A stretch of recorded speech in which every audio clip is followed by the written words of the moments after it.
Hello, everyone. Welcome back to Maker Chat Live. I'm Adam Krutinger, and we have a great show for you today. All right, and we have Darrell Maloney here today. Welcome to the show, bud. Thank you for having me. Yeah. So, without getting, so you got a lot of stuff to show us, and before we do that, just tell us in your own words exactly what do you do.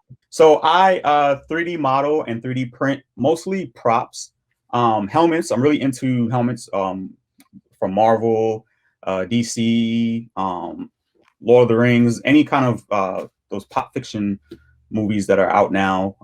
So that's kind of what I'm into as of right now. And I do a little bit of puppet making as well. Oh, that's awesome. Yeah, we can see a lot of the stuff behind you. I don't know if that was Yeah. stuff you're hoping to show us. And I'll tell you one thing. One thing I was absolutely in love with growing up was Power Rangers. And that White Ranger helmet has got me drooling behind you there. Actually, I didn't make that one. That one was actually a purchase. I believe that was made by Hasbro, if I'm not mistaken. Okay. Yeah. That's awesome though. That's so amazing. So one thing I just want to do before we get too far into it too is to show people a couple of the projects that I've seen you work on. One recently, actually it was a year ago. Your most recent one on your YouTube channel were those Kermit. How would you describe it again? What is it called? They're Kermit swords. So there's an episode on Muppet Babies, the newer ones, where Kermit was venturing into like an imaginary land and he had a sword. And I thought it would be cool to make it and kind of make it lifelike. Unfortunately, I don't have it with me right now. I'm actually need to send those off to the voice actor for that cartoon. Oh, really? For Kermit. So those are going to be sent off to him. Yeah.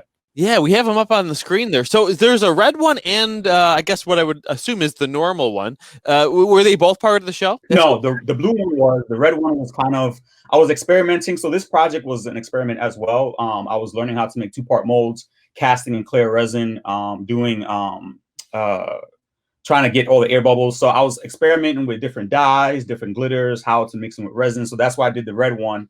I was experimenting with spraying down chrome paint and painting like transparent red paint over it. Just experimenting with different things, and I came up with the red one. So that's how the red one came about. But the blue one is more accurate to the cartoon. Yeah, man, it looks so beautiful. And watching those videos, man, it's just such a wealth of knowledge. And one thing that made me, one question it made me think of for you is when do you decide to print something and have that be the prop versus printing something to then mold and cast it in a resin? I don't have any rhyme or reason for it. Again, I'm still new to making molds. So most of the props that I have now, I'm trying to make into molds as practice to get used to and get accustomed to making molds. So I may see something and say, hey, like eventually I may want to make that into a kit. There's an old cartoon called Captain Bucky O'Hare. He has this really cool pistol. And that is something that I actually modeled with the intention of being a resin kit. So it actually comes in kit pieces where if you get the piece, you can put it together yourself and paint it. So that is something I intentionally wanted to mold and have cast in resin. But I mean, it's really, I can't say that I have like a defined saying, hey, I want to make this a resin piece or finish this piece as a principal part. Sure. Yeah, because again, in looking at some of your different projects that you've done and whatnot, obviously I noticed that one you 3D printed to essentially make what would be the buck that you or the pattern to mold it, and I'm assuming part of that is because you needed the translucency of the blade, which you probably couldn't get in the print necessarily. So in the show, the blade is not clear. It does light up, but it's not clear. I thought just thinking through it when I actually modeled it, like how cool would it be to have the blade clear but have it tinted blue? And the only way I can achieve that at the time was making a mold and casting in clear resin. Now I have a resin printer where I can actually print that piece instead of having it cast in the resin. But again, I wanted to practice for myself. Okay, maybe I was just fooled by the paint job because it looked like it had like a translucent, like a foggy kind of look to it. But it does. Okay. So there's actually like I mixed in glitter powder into it. So there's actually a little bit of shimmer to it when you see it up close. Yeah. So again, comparing that to like when you did your Infinity Gauntlet, which that video, look at the size of that thing. Oh my God, that is humongous. And that is actually that's the 3D print itself that you finished, right? Yes. So at that time, I was just getting into 3D printing. When I made that video, I wasn't even thinking about. I was flirting with the idea of whether or not I wanted to make a YouTube video. And there's a lot of footage I left out, a lot of steps I left out because I didn't know if I was actually going to make the video or not. And that I just wanted to get done. I was inspired by seeing the actual prop. I believe it was a Comic-Con. They had brought the actual Gauntlet out, and I kind of just took it from there. And I just decided I had this piece and like trying to mold that. And even at the time, I was like very new to even 3D printing. It just would have been a disaster. Oh yeah. I mean, well, one thing that I'm sure you're familiar with, but mold making can be very expensive in itself, you know. Yes. Yeah. So if you're Yes. able to print up the item and use it as is, you're going to save a heap of money. Though you might lose the strength or other elements that you need of it. But yeah. Exactly. Casting and mold making is not very cost efficient. But no, of course, though, if you're making a whole bunch of something, it actually is more cost effective and saves time. So, for Yeah. example, if you had to make, I don't know, for some reason, let's say you had to make 20 of those swords, you wouldn't even want to 3D print 20 of them. You'd want to make one, mold it, and then you could crank them all out in probably a couple days then. Exactly, because you got to figure that print for the sword. I think it took maybe anywhere from, depending, I forgot what the infill was, but it took about a day and a half or so to print. You put more swords on the bed, that increases the time, and then you have to account for any failures that you may have with the print, and you got to clean it all over again. And it's more time consuming. So sometimes it does make sense to take that original print, clean it up, make a mold, and then if you want to mass produce it, now you have a mold to make a couple copies out of. Oh, that makes sense. That's great. Now, one thing I'm also thinking about, because I don't 3D print. My dad has one, and he's printed a thing or two for me and designed them for me, which I can show you that in a little bit. It's nothing too fancy, but it's neat and helpful. One thing is I know you can print in different resolutions, right? Yes. So now I guess one question I have is when you are making a prop, do you want to go to the highest resolution you can? Or do you, because I know the higher you go, the longer it's going to take the print. The lower that you go, the more spaces, the more layer lines you'll have, which means more body work you'll have to do it. Yep. But if you're going to do the body work anyway, and you know you're going to do the body work anyway, I'm sure you maybe don't go necessarily as high as you need to, I'm assuming. So that's my thinking behind it. And again, it comes down to how much detail is in the piece. So regardless of if I'm doing body work or not, if there's a lot of detail, I want to print at a higher resolution because I want the printer to capture that detail. Now, whether or not I lose some during the print because it's not always perfect, that's to be determined later on. But I always try and find that fine line in between. Maybe say, like, I don't go all the way to the highest resolution, but I kind of keep it somewhere in the middle, so that I don't have as much work to do, but then yet still I don't lose a lot of detail, if that makes sense. Yeah, no, that makes perfect sense. So like for example, for the sword, I assume maybe that's something you wanted to go a little higher on, because I saw you actually polish the the printed version. And that was after like a good amount of primer filler was put on to the sword. I got it to a certain point where I was able to polish it, because if you take that print to the polisher, it's just going to eat through that plastic.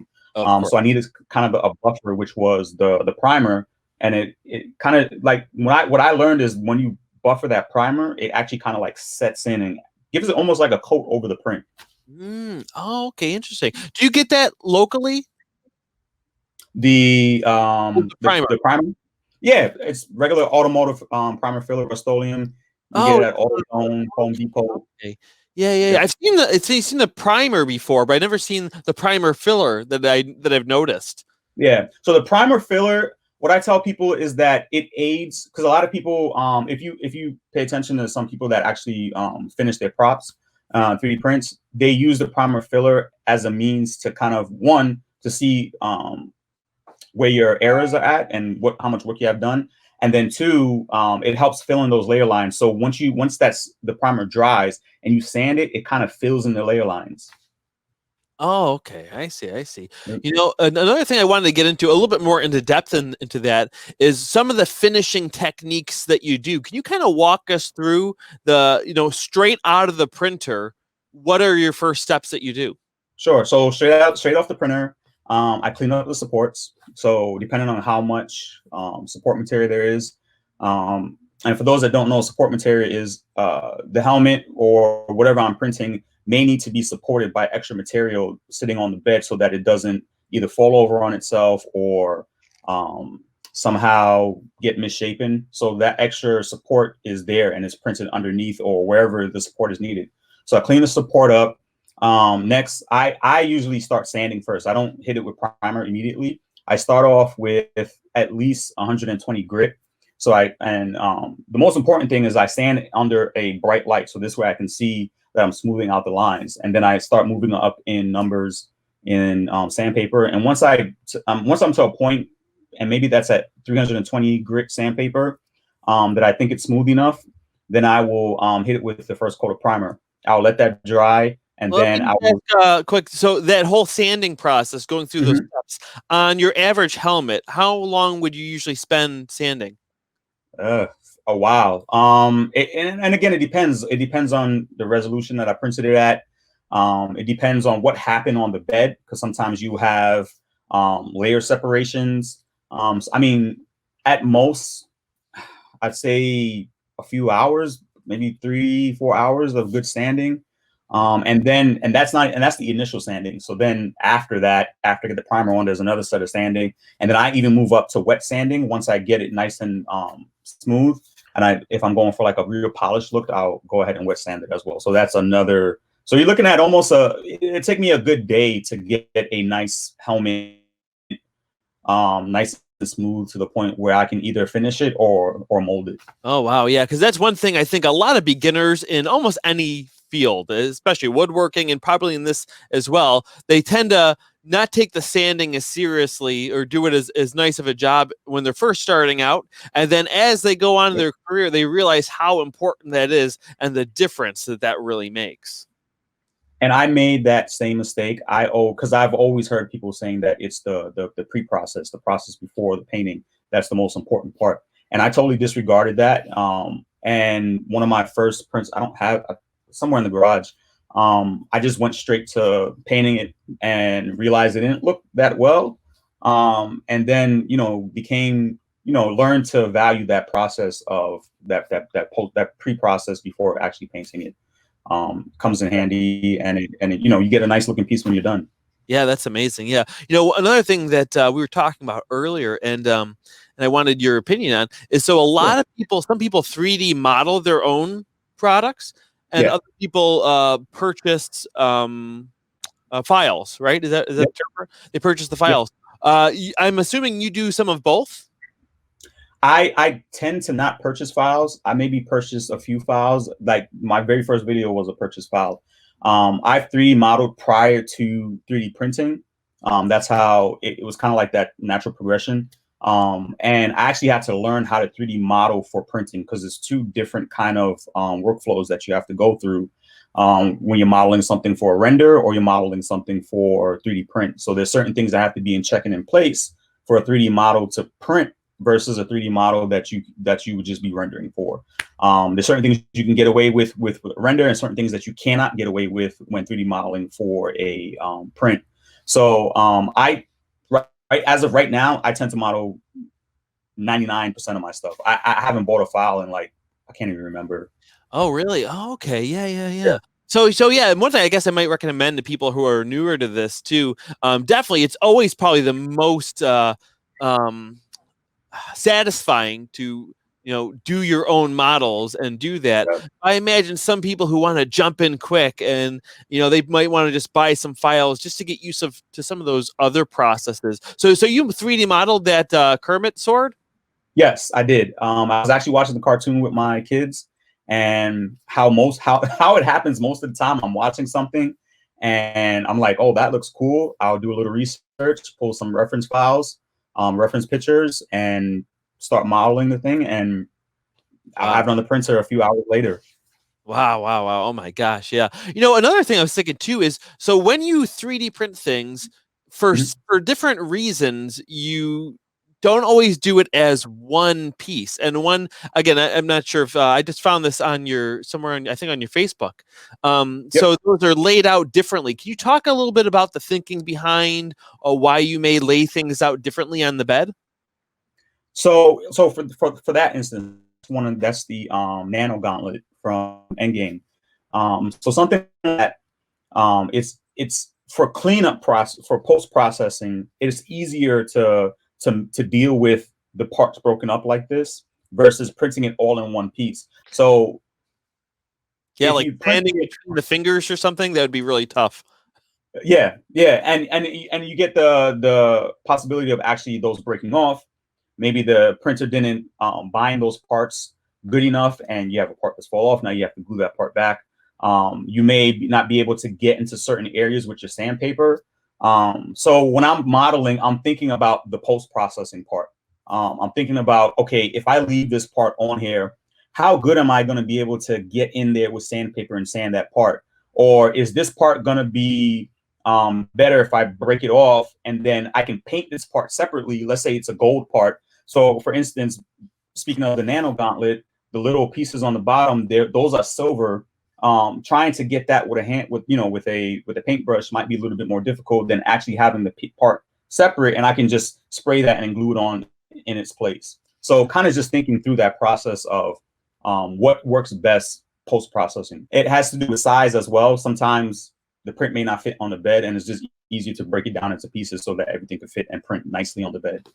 Okay, that's awesome. You know, now it is so this print here, is this the same one as this one, or that's a No, different? so that's totally different. So the first one that I did the video, that's the Infinity Gauntlet from Infinity War, and then this picture here, that's from Endgame. That's the Nano Gauntlet. So that's the gauntlet that's Tony Stark made to hold the Oh, Infinity okay, Gauntlet. okay. I Yeah, see. Yeah, yeah. I think I'm not. I'd recognize it probably if it was in color, though. I'm not. yeah, I'm not. yeah. I do know my stuff, but I'm not always that sharp with that stuff. But yeah, that is so cool. Wow. Yeah, and now Thank you. I'm looking at some other things I pulled up for you too.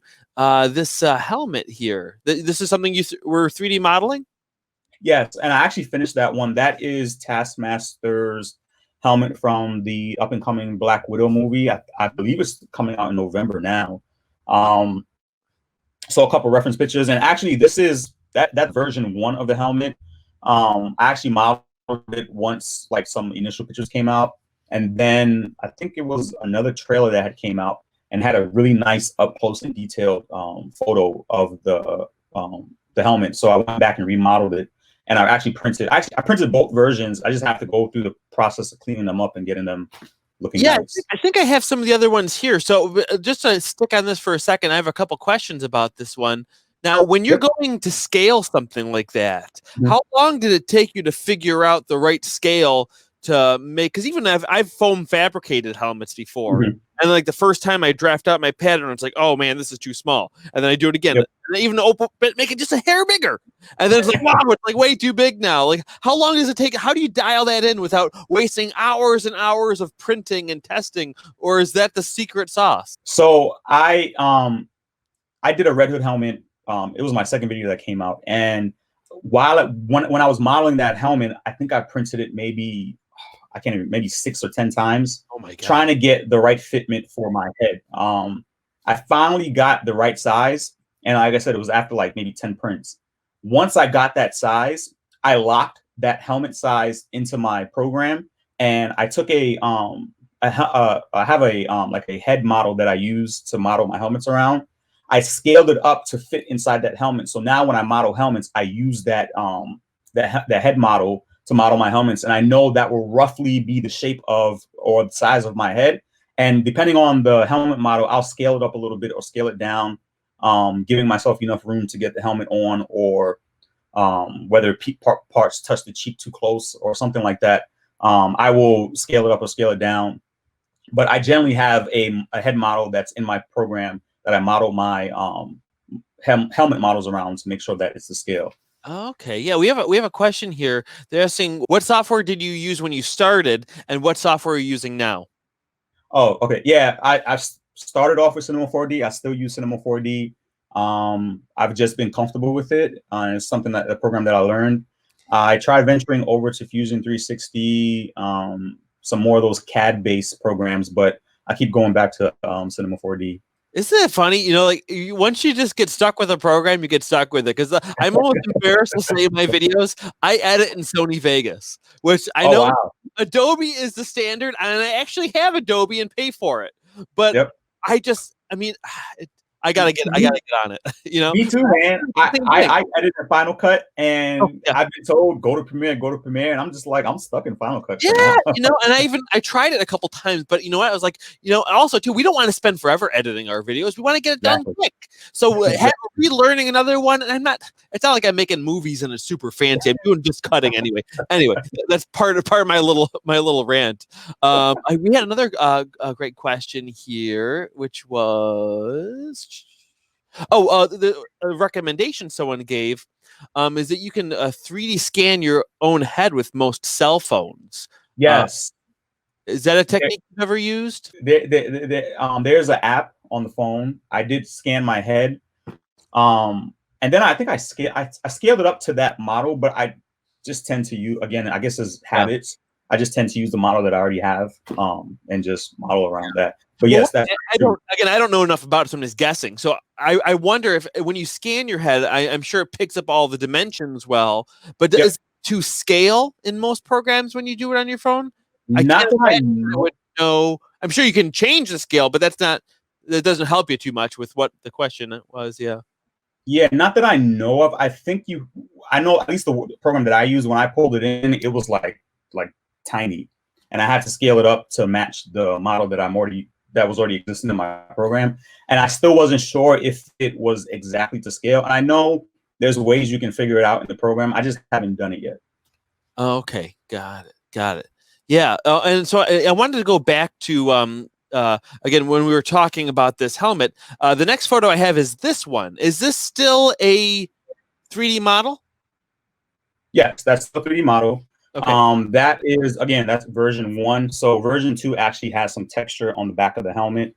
And this, again, like I said, this was version 1. But I think I was working through the model at that point as well. Okay, so that's so just for my own clarification, because I'm learning this too. So this is like your rough first pass, and then So you go through and smooth stuff out, and this is more smoothed out.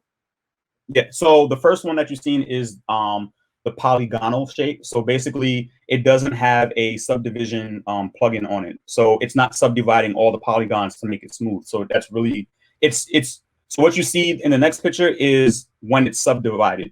So basically, subdivided means it's smoothing out. It adds more polygons to the existing polygons and gives you that nice smooth look there. And then obviously you can add a little color and shading there too. Then, yeah. Yep. And now then this is still a 3D model then. That's still a 3D model, and that was just some texture put onto it. I just kind of like to give people a visual of what it could possibly look like once they print it and paint it. Yeah. And is that a helmet that you did actually finish? I didn't finish it yet. I have it printed, but I haven't finished it yet. I'm kind of saving it to kind of when the movie is getting to roll out, and then release that video. Yeah, that's so cool. Yeah. That's the Black Widow. Black Widow. Yep. Oh, that's right. Okay, cool. Yeah, another helmet I found here is this one. This is a Mandalorian, is it? Yep, the Mandalorian. That's that helmet has been that was in the making for since October of 2018. That helmet has been in the process. Norm from Tested, I was at we was at New York Comic Con, and I didn't know the pictures had been released at that time. And Norm had brought it up to me. He said, "Hey, have you seen?" He was kind of giving me a hint. He was like, "Hey, have you seen the Mandalorian pictures?" And I was like, "No." He was like, "You may want to check that out." When I got home, I modeled the first version. Totally inaccurate. I went through maybe 5 different versions all the way up until the beginning of this year. Finally got a model that I was comfortable with. I printed it, and actually I have a video coming out on it. I'm hoping to get the editing done within the next week here or so. Yeah. And went through the post-processing process, and I actually have it right here. Here it is right here. Oh, that is stunning, man. And that's the print itself? No, so this is actually I actually made a mold of this one. So this is a resin cast of the helmet. Yeah. Holy cow, man. That looks amazing. Again, here's another picture of it too, people can see. And then that's painted. How do you get one thing? It's hard to get that chrome look with paint. How do you get that? So in particular, this is a paint called Alumoluster. It's a chrome paint. So I had to actually getting the helmet really smooth, applying a auto grade coat to get the real nice gloss base for it, and then spray that Alumoluster over it, and it gives you this nice, really nice chrome look. I have my hand in it because I don't want to touch it. I'll get fingerprints all over it. Okay. But yeah, this is and then you can use other paints. They have other paints out there that have this. You can achieve this look, but it really depends on what's underneath that chrome. Wow, that is so cool. Holy cow. So when you're 3D modeling a helmet, let's say because I know there's trial and error, and then maybe you start off with like you mentioned with the Mandalorian, the reference photos you started off with probably weren't the best. They're probably far away and not many angles. When you have all your references and measurements, how long would it take you to 3D model a helmet like that?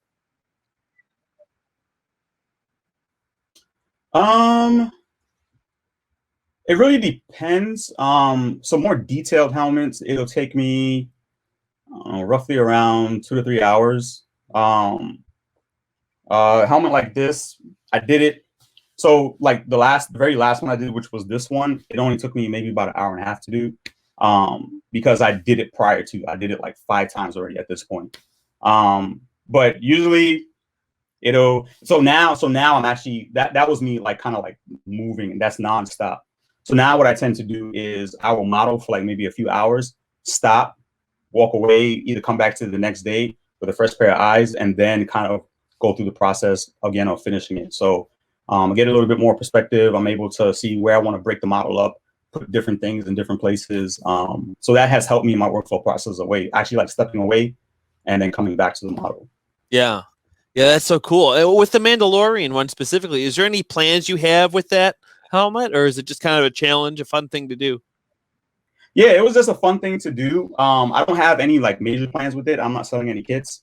Yeah. When the video does come out, you'll see the challenges that I run into and why I'm not going to sell any kits. But yeah, it was just something fun to learn and something to I'm in the middle of a Mandalorian build too. I'm doing the baby Yoda.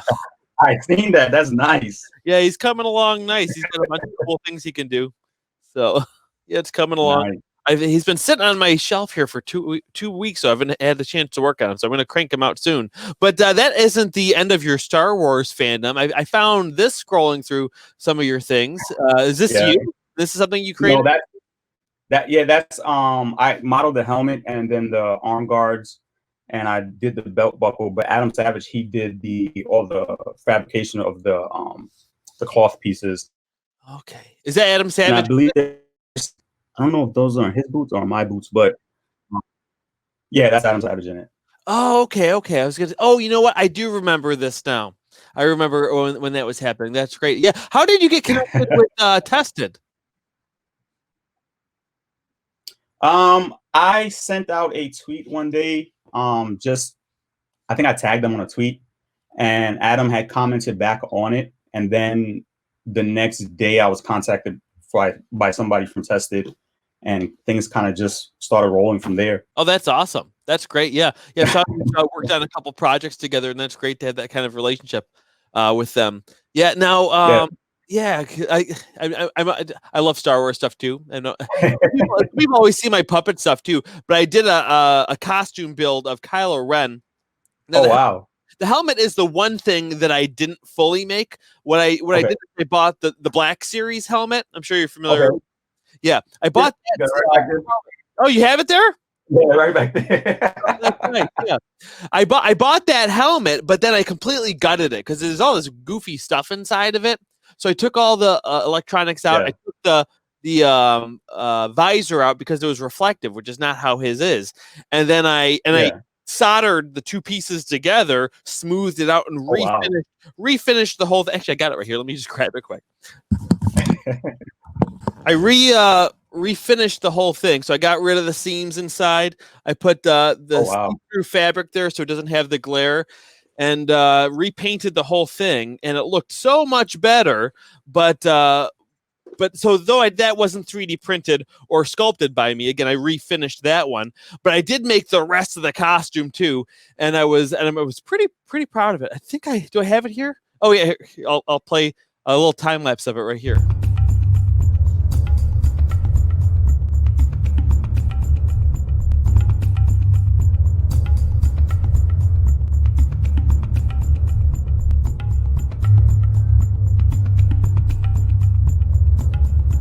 Yeah, so there it is. I've got a lot of experience in sewing, so that was my background. I used to work at a costume shop, so I did everything except for the making of the physical helmet, other than the finishing. But man, it was a fun project. I'm really happy how that came out. It came out great. Thanks. Now, do you ever, when you do a helmet, do you ever leave it as a 3D print, or do you always cast it? No, when I first started, I was leaving all as 3D prints. And I was watching a few videos, like Smoothcast has a tutorial on how to mold helmets, and it's kind of something I always wanted to do. So that's when I started transitioning over to molding helmets. And just recently here, I've been doing it more. I just did one the other day, and actually went through a learning process because of the type of printer and the material that's used reacts differently with the silicone. So I had to kind of step back, do some research, and then kind of figure out how certain silicones will react with this resin, and be able to mold the print that I printed, and produce a resin cast from it. Yeah, I saw this on, I think, your Facebook page. This is part of your project you did? That is part of the Mandalorian helmet. So this is actually my first time making a helmet mold. And again, when the video comes out, I'll talk about the lessons learned from making this helmet. Yeah. Because this wasn't actually a FDM print; it was a resin print. And at the time, I didn't know that the silicone reacts differently. Platinum silicone reacts in a weird way with that type of resin that I'm using to print with. And I had a big mishap, and I had to go back and do certain things in order for it to not happen again. So I actually had to mold it twice. It was an expensive lesson, but it was a lesson learned. And that's part of the fun. Oh, sorry. Go ahead. Go ahead. I'm sorry. Oh, no, sorry. I was going to say, I'm assuming there's no positive for the head form. Is it just like a bowl and then you roto cast it, kind of? Yeah. So it's just roto cast. Yep. I did a fiberglass jacket to hold the silicone in, which is not in the picture, but once that sits in there, you're able to pour resin in there and then do a roto cast. Oh God. Oh my gosh. Yeah, I want to try to, I've done very, very basic mold making, and I want to try to eventually get into doing that. Mostly what I do is like foam fabrication stuff, but I do love doing both of them. But my gosh. But again, like we talked about in the beginning, a lot of those materials can be very expensive, and then you mix a big batch of silicone. That's a lot of money. Expensive mistake. It's an expensive mistake. And I tried to start off small. I tried to start making like just 1-part molds, then slowly graduated to 2-part molds, and then I felt a little bit comfortable enough to try and make a helmet mold. And sometimes the only way to learn is to just do it. Because for a while I was afraid, of the expense and making the mistake, but it's a learning process. Definitely. I would recommend people starting off kind of the way that I did. I think most people kind of start off with a dump mold.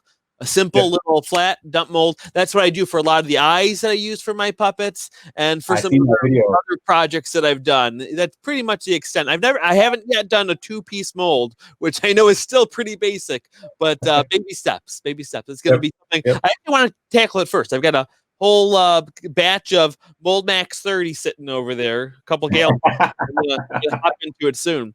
But awesome. Another question I just had for you is this.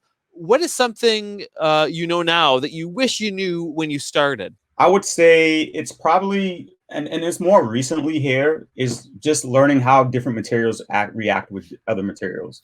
Um, Kind of just rushing into projects. I didn't do my research, and that's my mistake.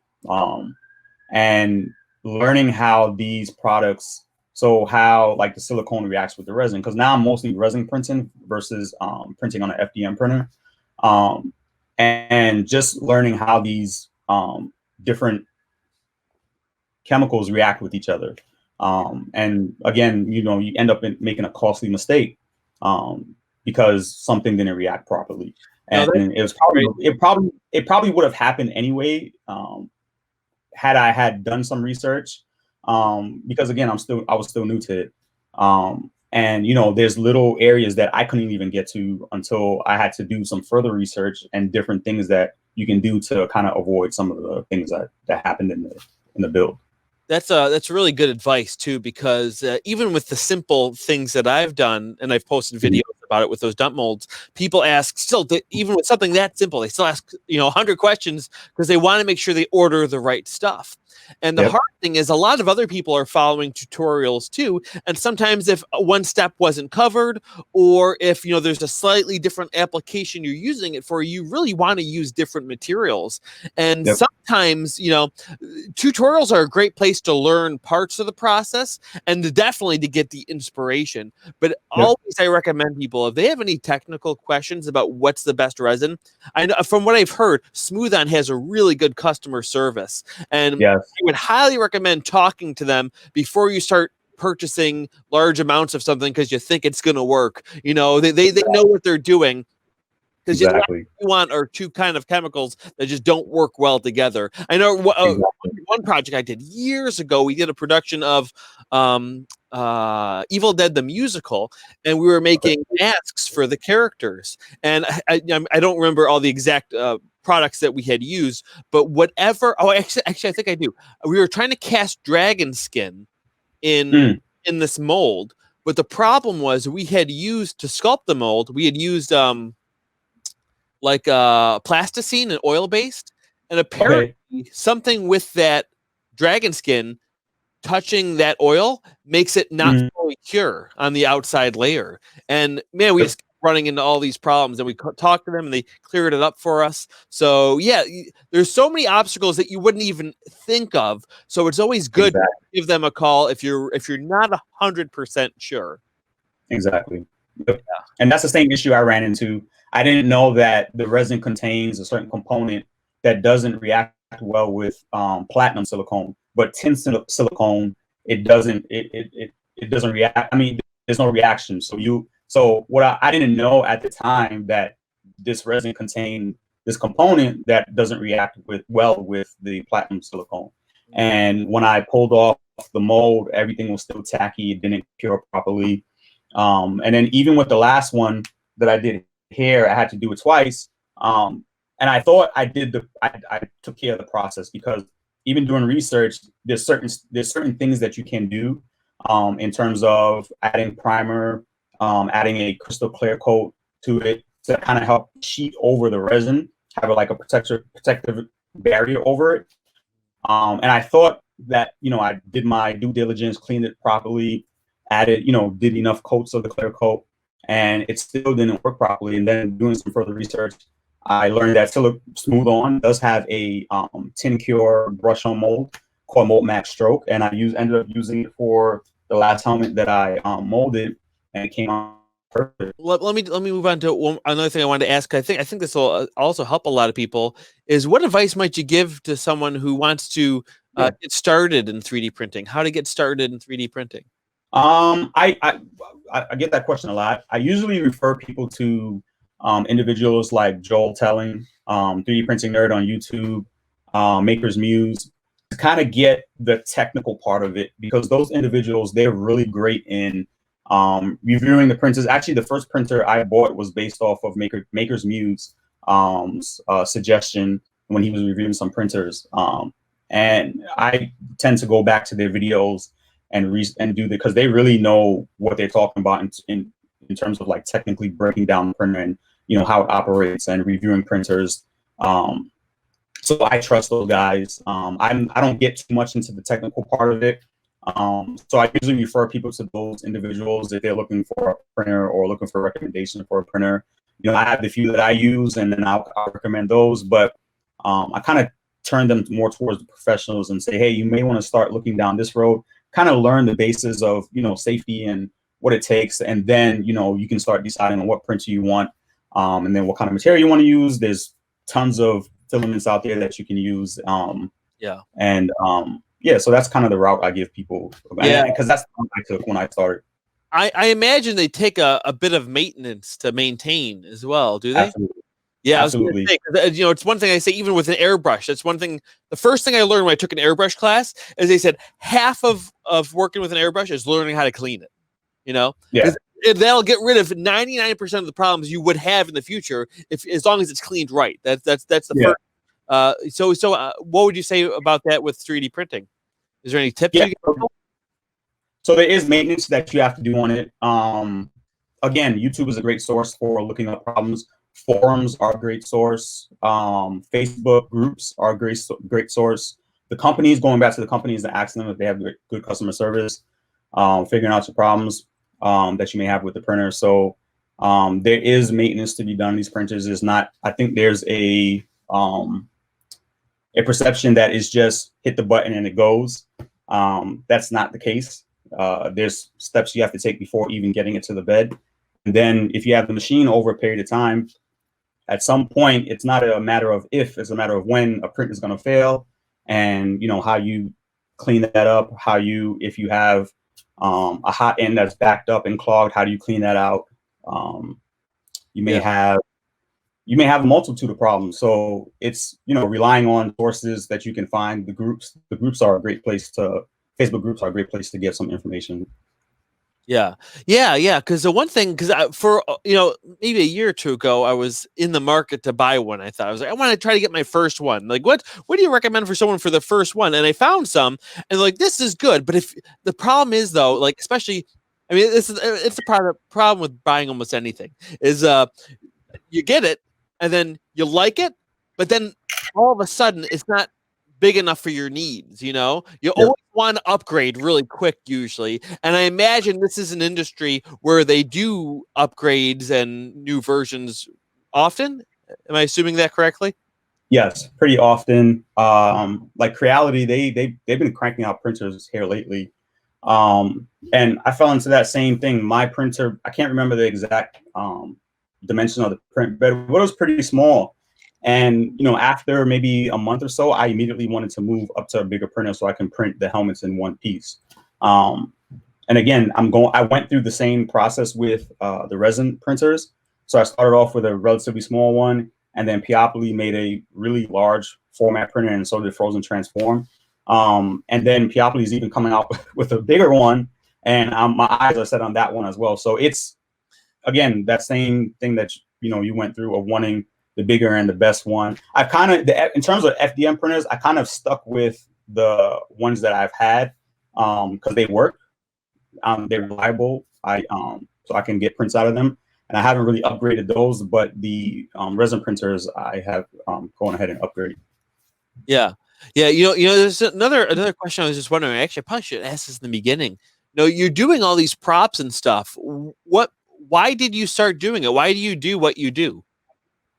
So there's a lot. Actually, there's quite a few reasons. But one of the main reasons is because I really enjoyed it. I was out for surgery for a while, and came across some YouTube videos. And like I said, I was 3D modeling prior to all of this. Actually, the first set of videos I was watching was around Pepicura, and I started that as kind of like the beginning phases of it. And then I came across Uncle Jesse's videos when he was 3D printing helmets, and I was like, oh my God, what is this? And from there, you know, I already knew how to 3D model. Then I had to learn the process of 3D modeling for 3D printing and kind of just progress from there.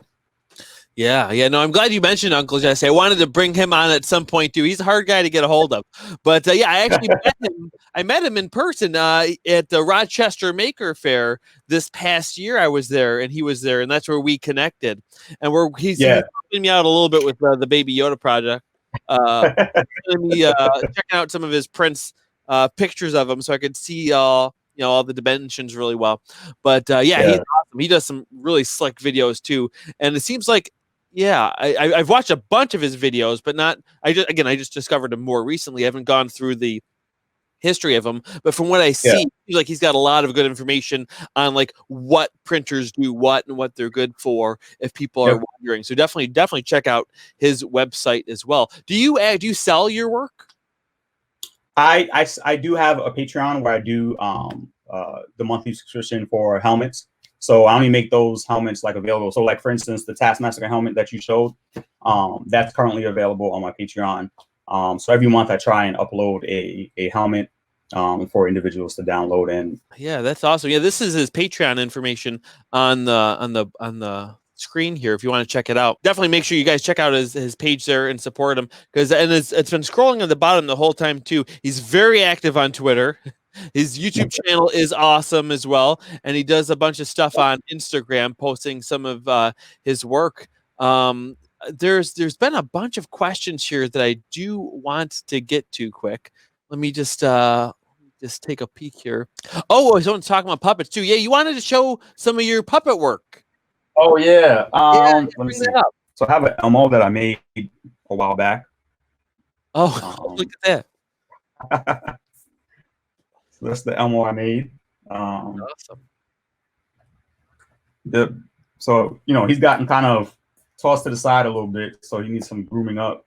I'm sure he gets played with a lot with your kids. Yeah, that's why he got. And then I have this one. I still haven't put the other arm on this one, but this was the first one I did actually like feet for. I still need to attach the other arm, but this was the first one I actually went through and weathered the fur. So I boiled it and then ran it through the dryer to kind of get this kind of texture on it. Yeah, that's awesome. So yeah, that looks great. Yeah, is that feathers in the hair? Yep, little I think it was like little fake ostrich feathers, and then I took a piece of the actual fur and glued it onto the top to kind of create the contrast in the hair. Yeah, those look great. Yeah. Oh, we have a good question here too. Thank you. What is the most difficult thing you've ever made, and what's your most favorite? So my favorite so far is this guy right here. Actually, I have two favorites. So this guy right here, which is the Urkai helmet, and then the I don't have it right now. It's actually at another location. The Ram Kodo's lightsaber. And the reason why it was my favorite because I had so much fun doing them.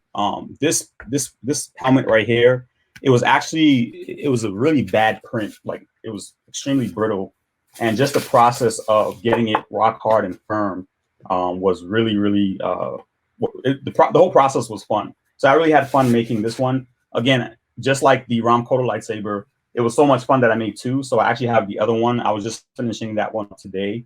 So I'm actually going to give this one away when I make the video for it. So this will be a giveaway for somebody to have in their house or in their display cabinet. Someone on your Patreon? Actually, this is going to be a giveaway just on YouTube. So I'll probably figure out a way where we can do a contest where just draw a name from someplace. I'm still trying to figure out how I'm going to do that. And then just be a nice little giveaway for somebody. Oh, that's great, man. That is awesome. And the most difficult one I would probably say was I can't really pin down one because each project presents its own difficulty. So just trying to maneuver around the workflow process and trying to figure out deal with each difficulty that comes up. So each project presents its own difficulty. This one, even the last resin cast that I did presented its own problems. So kind of just navigating through each difficult or each issue and just overcoming it. I actually had to walk away from this one. I keep saying this one, I haven't showed it yet, but it's the Silverhawk helmet. It was an old cartoon back in the 80s. Oh, that's beautiful. Look at that. So this is the actual resin print. And then this is the first pull from the mold. So I actually have to go back and make some more pulls. but this was the actual first, trying to get it in there, first pull of the mold. So That looks beautiful. Oh my thank god. you. That looks really nice. Yeah, because so I asked so you do some of the stuff, you have some giveaways that you do for Patreon, some stuff you want to do on your YouTube channel for giveaways as well. What do you actually sell any things as well? Like in terms of like finished products, Yeah, yes, any finished products? I've only sold a few. I don't do commissions. I kind of try and tend to stay away from commissions. Yeah. But I've only sold a few. And I like the Infinity Gauntlet was one. I sold my Stormbreaker. I sold the Nova Corp helmet. But I tend not to kind of like push finished products out as much. As I'm making mold, I may do that. I'm sorry. You mentioned kits available sometimes. Is that something that Yeah, I will. Yeah, I haven't done it yet. I probably will in the future make some kits available. My whole thing is making sure that I get my process down and correct and have a good enough product to actually send out to somebody. Because the last thing I want to do is send out a resin kit that's full of air bubbles, full of seam lines, full of ton of cleanup that the individual has to do. So once I get to a place where I'm comfortable enough and say, okay, I feel like this is a good enough, I'm at a place where I can make a good enough 2-part mold or helmet mold, where the end product is, acceptable, or it's good enough that I feel that somebody can actually do minimal cleanup on it. That's when I'll start, getting into that whole phase of making kits up and selling them. That's amazing. Do you ever sell any of your models that you make as well, the files? Yes. So those are on Patreon. I don't actually like, sometimes I will, depending, like if somebody messages me, I may sell it here and there, but for the most part, I keep that stuff to Patreon. Oh, that's great. That's awesome. One more thing I just wanted to bring in here is, again, pointing people to your YouTube channel. And here it is. Again, look at that awesome graphic design. We glazed over that. He is a graphic designer by day, and you can definitely tell that if you watch his videos. The graphic design that's in there, like we mentioned earlier, I really enjoyed in this Kermit Sword video, the typography you did, that 3D logo of it. And again, you'll if you check out his channel, subscribe, watch his videos, you will definitely love it. So definitely make sure you get there, hit the subscribe button. You can see right there that I already am too. Thank you. But that's great. Well, I think that's just. Is there anything else you wanted to talk about or cover? No. I do have videos coming. I've been out of it for like over a good year now. I've had some, personal things going. Like I'm actually coming up on the year that since my dad passed away. So that's something that we're still dealing with and trying to cope with. And just personal stuff. I had some health issues. So I just really gotten back into, like, this is my first kind of like on screen back and forth interview type of thing that I've done in over a year now. Actually, like my first on camera kind of stuff. Like I actually sat down 2 days ago to record some stuff, but this month I've really been like getting back into making and getting stuff out. So I'm working on videos now to put out there and get out there to the subscribers. Because at last year I was at like, I think at 9,000 subscribers, somewhere around there, and since then it's grown to 13,000. So I'm trying to get something out so I can at least welcome the new subscribers. And for me not being active and for that to rise like that it still blows my mind. Wow, that's awesome. Well, yeah, we're definitely glad to have you back. And, sometimes that's what we all need, especially as people who create content. Sometimes you just, get a little fatigued with it and you just need to take a break. And, family first and self-care is the most important thing, especially in a time like this, where obviously it affects people so much differently. Whereas some people, it may have a little more time to do something like this, and other people, it's time to really focus on family. But I think it's really about being able to kind of keep yourself busy in a positive way, which, again, your videos are a great outlet for that. And people are looking forward. I see in the comments here, people are looking forward to seeing some things that you have coming up. Thank you. So, yeah. So thanks again. And where is the best place for people to find all of your information and follow you? You can follow me over on Twitter at the Broken Nerd 83, or you can follow me over on Instagram at the Broken Nerd 83. And as you stated earlier, you know, I do have the YouTube channel, and looking forward to putting out some more content, and getting some more builds and, you know, some helpful information out there to people. Awesome. Well, thank you so much. And if you want to get some of his files, you got to join him on Patreon. So make sure you do that, because his files are amazing. You can see them in all the videos. And well, Darrell, thank you again for coming on. And I think people learned a lot about 3D printing and are excited to get started. I know that was the one thing I was going to show. My extent of 3D printing that my dad did for me. I use it. So this is a little mechanism puppet that I'm working on. He's going to have flapping wings and a little Oh, wow. be going. It's almost going to be. It's not going to be a literal Angry Bird, but it's going to be Angry Bird-esque in that it's going to be essentially a ball of fur with wings and a beak. But one thing I have 3D printed on here is this slide mechanism here. Oh, wow. It's a little hard to see, but that was something that my dad put together in SolidWorks. He modeled it for me. That's his background in engineering. And then he's got a maker bot that he must have gotten, oh my gosh, probably close to 10 years ago, maybe 8 years ago. And then he printed it. But one thing that I thought was really interesting about that printing, and we kind of talked about it a little bit before when we were talking about the way things are laid on the bed. One thing that we found is how this was positioned on the bed affected the way that it worked so much.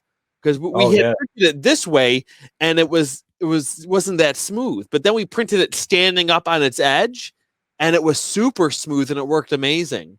So that must be the way the print lines were for the slide mechanism part. But I should have brought that up earlier. Sorry, I meant to bring that up.